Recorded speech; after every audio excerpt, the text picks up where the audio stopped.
Популистичкиот метод на работа излезе на виделина уште на почетокот на неговиот мандат. Иако наследи позитивно салдо на сметката на општината, оврската за исплата на плати на вработените во јавноста ја представи како најголемо лично достигнување и нов начин на работа. Во кампањата ветуваше град без отпад, решавање на сообраќајниот хаос, нови фасади на зградите, бесплатна бања и превоз за пензионерите, чиста вода за пиење во сите населби, како и низа други инфраструктурни проекти. Но наместо урбанизација добивме импровизација.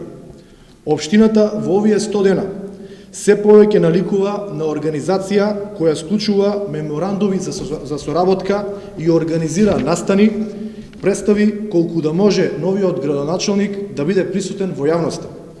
Единствено нешто што направи во овие 100 дена е отпуштање на неистомисленици од работа, партизација и поставување на несоодветни кадри на раководни функции и незаконско назначување на членови на управни и надзори одбори.